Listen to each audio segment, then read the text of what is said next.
Everyone, and welcome to another Digital Creativity Lab. It's Tuesday, and we're here for our fourth week with a little bit of digital creativity fun. My name is Sara, and I'm working with the NeuroLove team. You can find us on neurolove.org site. And this week, for you, we have a bit of a different format for this workshop. So we're going to be doing a bit of graphic design, which is going to fit perfectly with everything else we've already covered. In this picture, you can see our program. We've done some of it already, a little bit of 3D modeling last time. I don't know how you did you actually practice it maybe this week. If you did, or if you didn't, feel free to drop it in the comment section. So we are currently live on YouTube and we're on Zoom. So depending on which platform you're following this on, we have a chat room here for people on Zoom, and we have, I think we have live chat on YouTube as well. There is a comment section for recordings because this video is available, of course, later in the week for people who might not be with us at this point, are working, are studying, or are busy in some other way, because creativity is for you. And you know, we're all different. We have different times when we're available. And if you need to run at some point during this workshop, feel free to just, you know, go and come back when you have time, or just join in later in the evening, watch the whole thing again if you want to. Right, so my point here was, we have a chat room, and I would be really happy to see your names, your comments, your impressions, questions, or maybe links to what you've been doing so far. First thing that I'm going to do is explain you a little bit about digital creativity. We're using this digital tool, so whichever digital tool it is, we've used several so far, and we're trying to explore and present creative ideas. Those ideas can be ours, or we can present someone else's idea, some art that we enjoy, something that we find really aesthetically pleasing or inspiring.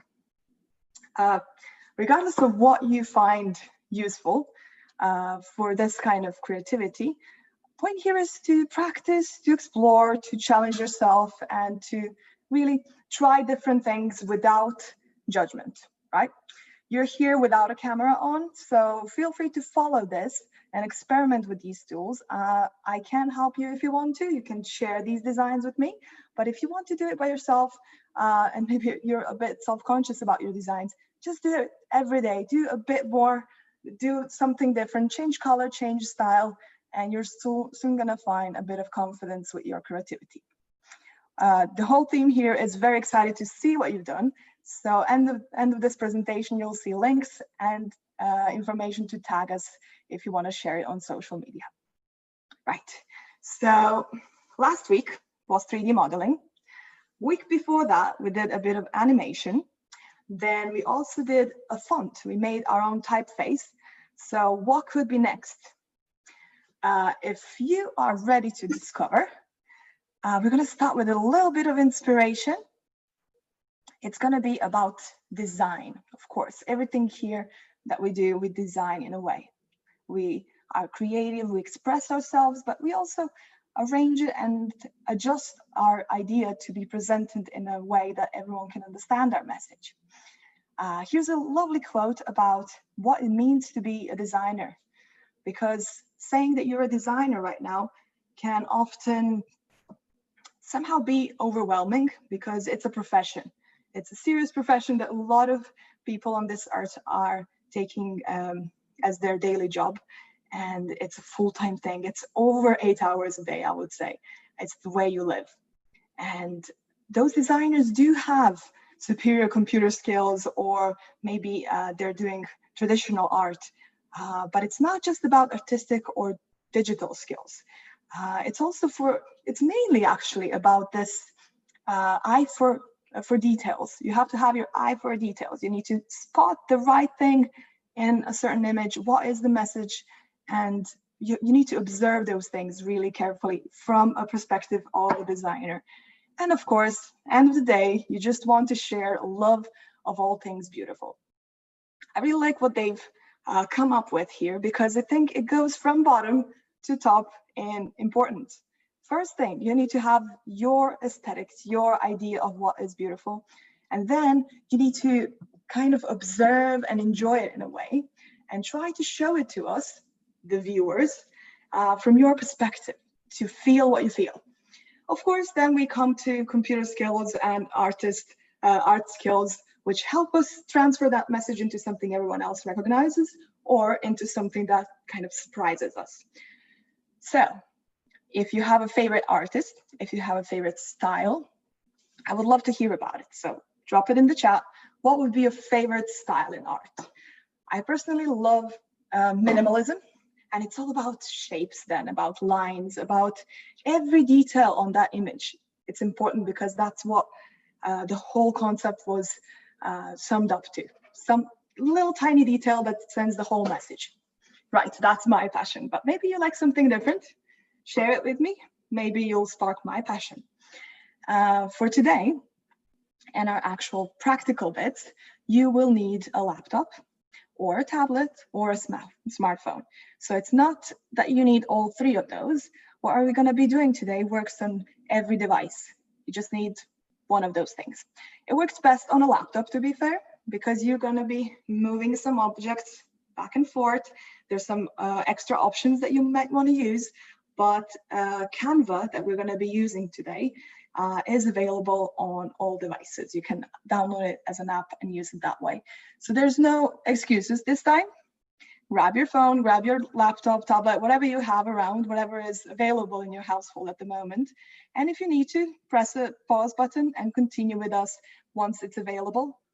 Third option is, of course, to see the whole workshop, see what is it all about, and then try it in your own time. Whatever you pick, our goal today is to go from the left-hand side bit to this on the right-hand side.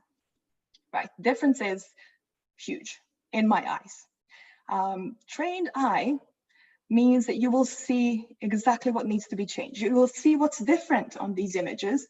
You will recognize and identify some of the principles of graphic design used here, and you will know how to do it better by yourself. It sounds a lot. It's mainly about practice and about training your eye. If you're happy to train your eyes with me, we can go on and talk about what really makes a good graphic design or image.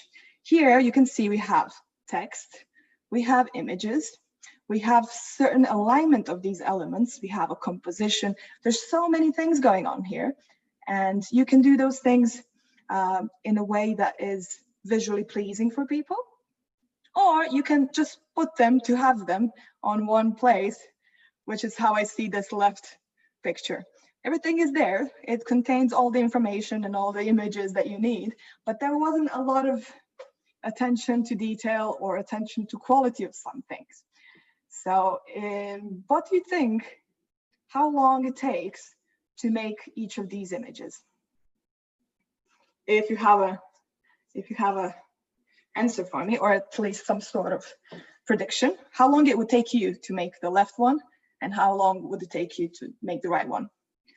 I have my YouTube channel open here, Neuro Champions channel open here. So if you write something in the chat, I will see it straight away. Right, to continue on now, I will tell you what my answer would be. So on the left-hand side, that one on the left-hand side would probably take me 10-15 minutes. And one on the right, surprisingly, would take me also 10 to 15 minutes. Why?